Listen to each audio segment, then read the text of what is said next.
stacks in this thing. So today I wanted to go over the cubics. So this list is as pure as I could get it. It's not the cubic heroes like I've been doing in the past. So I tried to get it as pure and refined as I possibly could. And the list is pretty consistent, and I like the results that it's been pulling out. So I decided to showcase this to you guys today.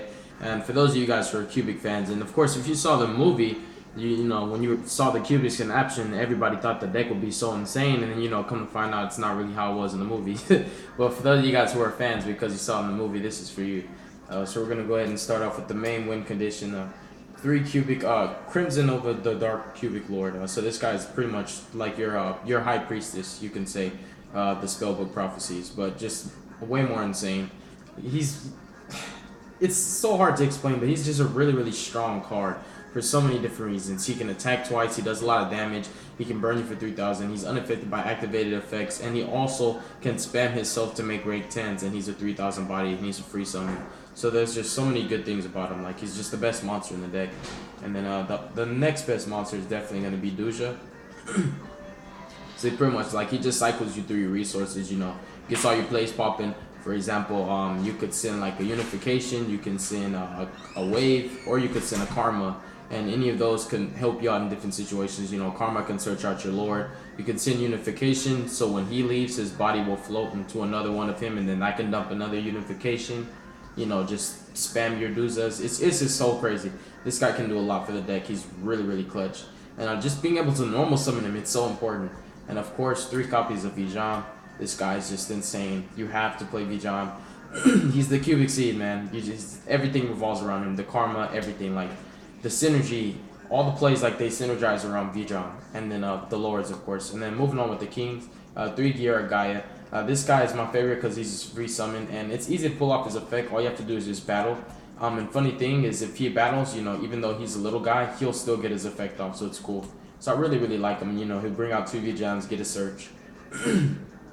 And then 1 Indior Doomvolt, the Cubic Emperor. So one thing that I need to do with my list, and that I'm realizing, is a lot of times when I resolve my Yugioh Gaia, it's not good enough because I'm not playing a target for it.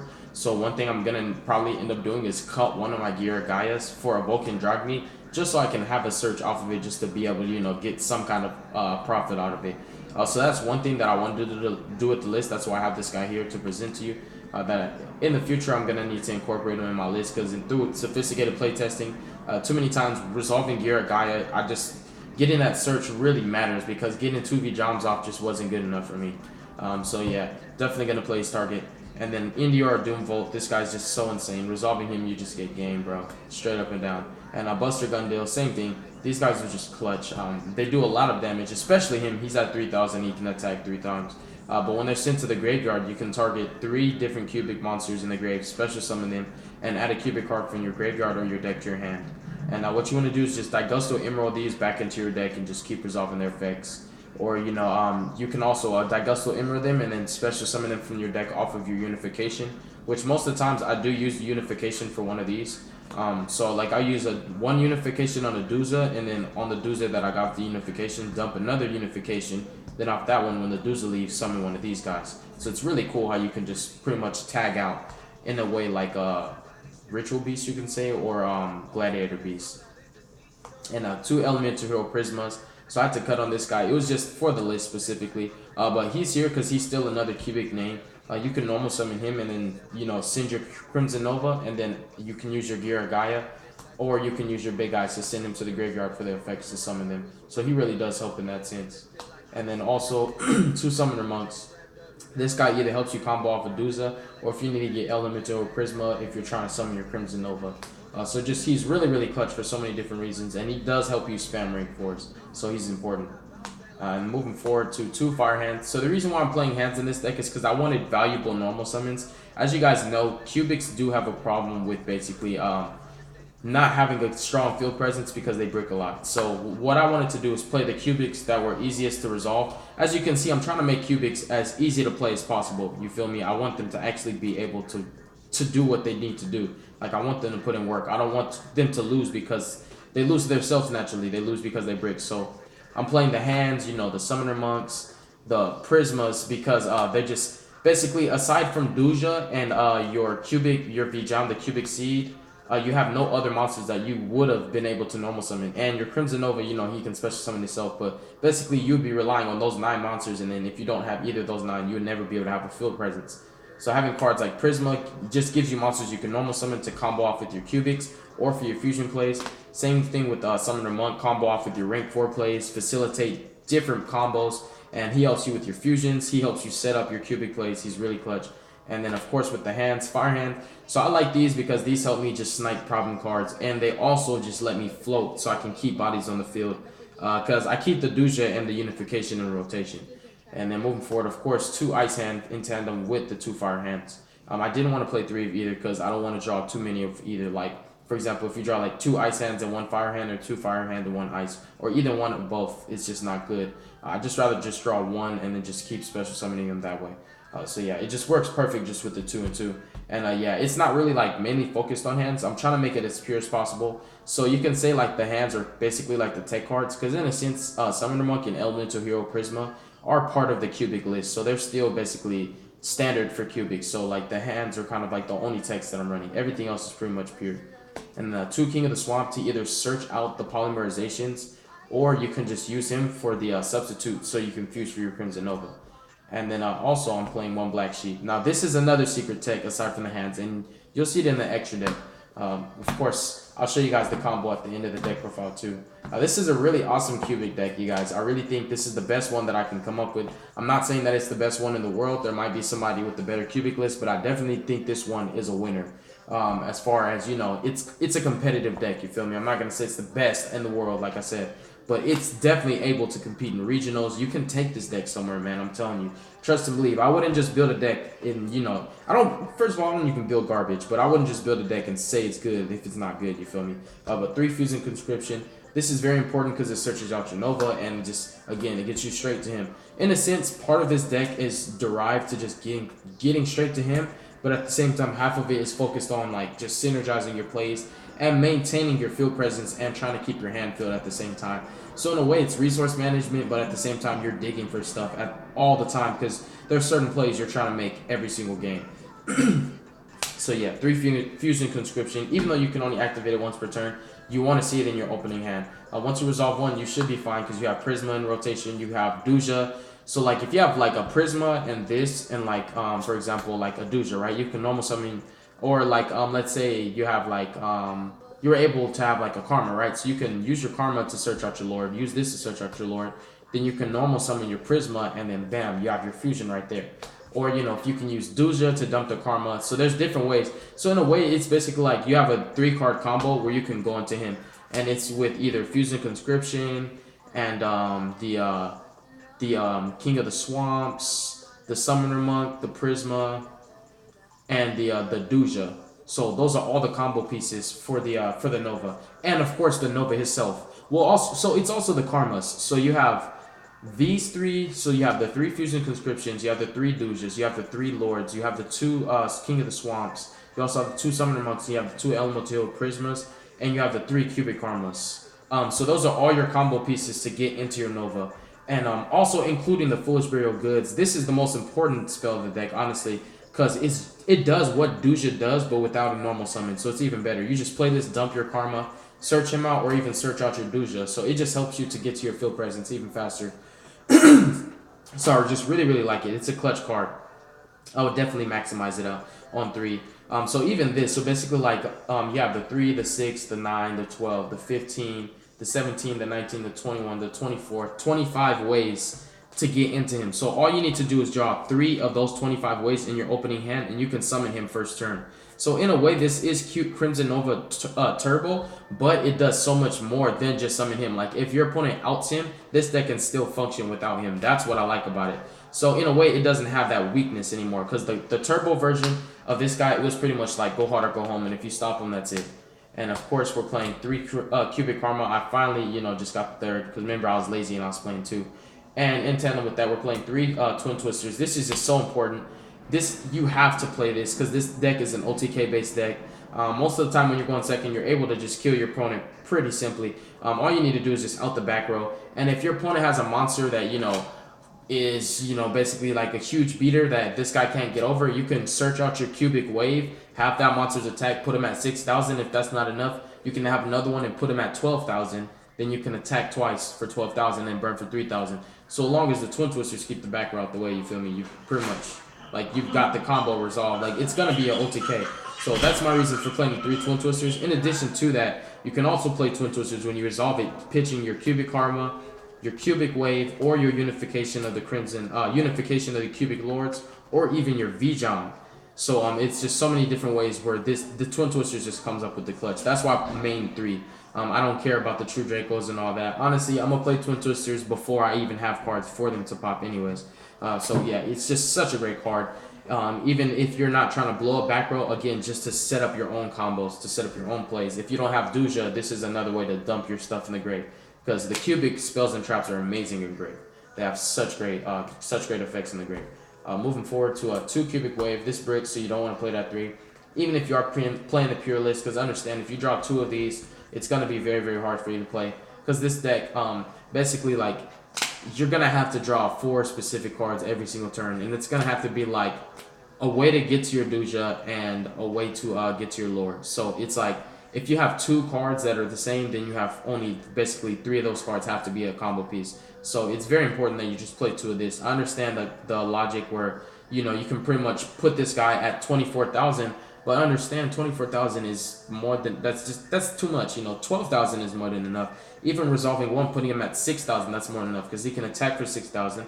They can attack again, then he can still burn for 3,000 at the end phase. So just 1 cubic wave gets you game, but you play 2 because sometimes you just have to. Like, you just have to. Especially when your opponent has a field of a bunch of monsters, you double stack your wave. He can attack 2 monsters for, you know, 12,000. That's not enough, 3,000 at end phase. Or, you know, if you have 2 lords, you can cubic wave 1 and cubic wave the other. Have them both at 6,000 and attack 4 monsters and still burn for 6,000. I mean, still burn for 3,000. They don't stack. The end phase effect to burn for 3,000. Even if you have 3 of him, you won't be able to burn for 9,000. So I'm glad that I mentioned that, so people won't get confused. But double cubic wave, very, very important. And also its effect to distribute cubic counters amongst your opponent's monsters is amazing. It helps you for your OTKs as well. Putting 0 attack on monsters of you know, no effects and 0 attack helps you because this guy's at 800, so he can resolve his effect because of cubic wave. So it helps you to beat over monsters also. You know, big beaters that would have been problematic, cubic wave helps you get over them. So again, Twin Twisters is clutch, Yugioh's clutch. Foolish Burial Goods can dump your cubic wave just to help you resolve their effects, because he has to battle a monster. So it's just great. I really, really love it. And 2 polys, didn't want to break on it. So I'm playing the 2 polys and the 2 King of the Swamps. It works just fine, I promise. You see poly more than enough. If you play 3 poly and the 2 King of the Swamp, you see it too much. And again, remember what I was just telling you about if you draw 2 of the same card, it hurts a lot. So if you draw 2 of the same card, it has to be a combo piece. And a polymerization, while it is great to have, it's not essentially like the main focus. Because remember, I was saying this deck isn't all about him.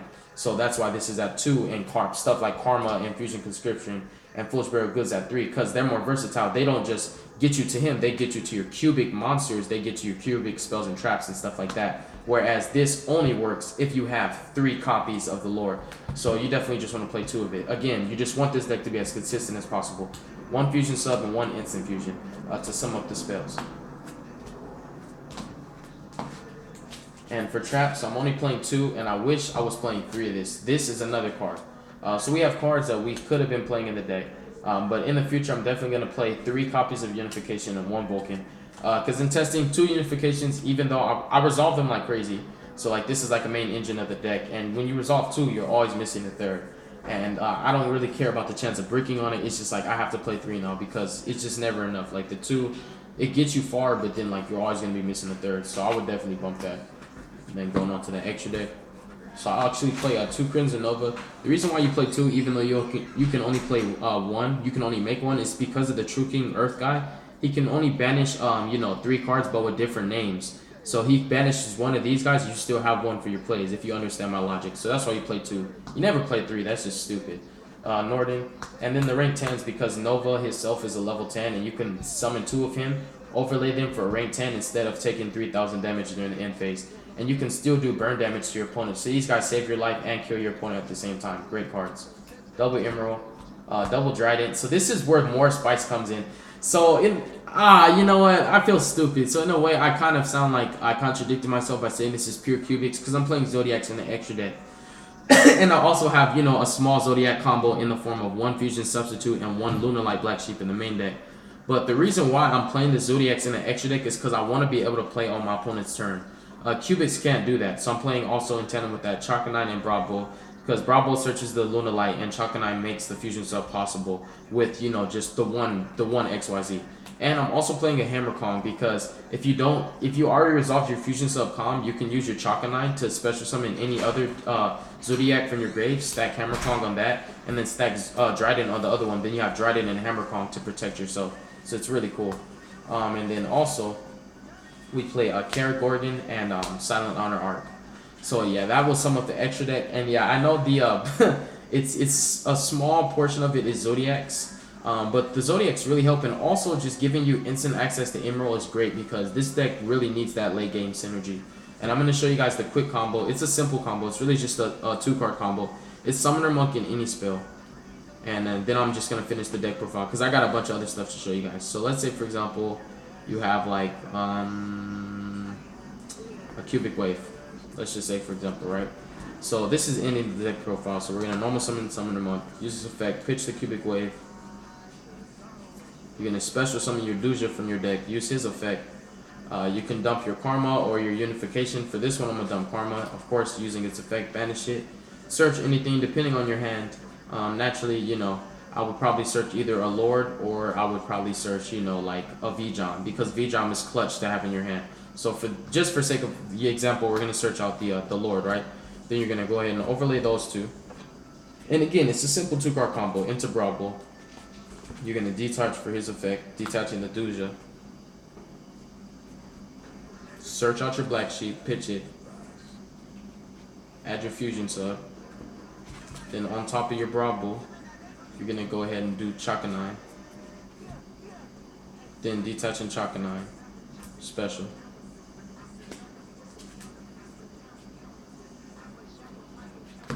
Then you play your Fusion Sub.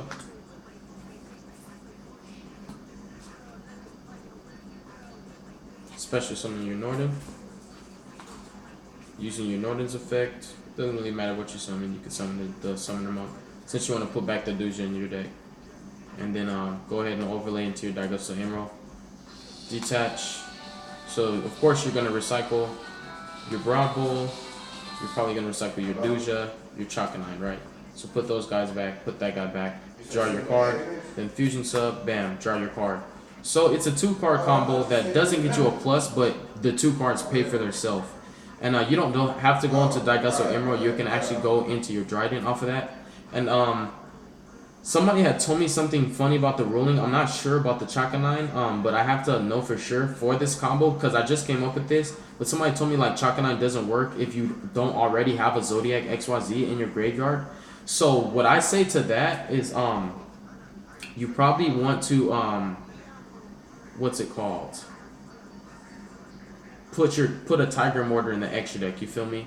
So if that's the case, then for this combo, all I would do to change that, so if that ruling, you know, is correct, all I need to do is put a Tiger Mortar in my extra deck, so that way when I go into my Bravo and do the search, I can stack Tiger Mortar on it and detach Bravo, you know, and then just bam bam and then do Chakanine.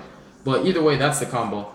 So I just wanted to show you guys that it's just, you know, it's just some quick, cool little information for the cubics and how to pretty much how I'm trying to get the deck to work.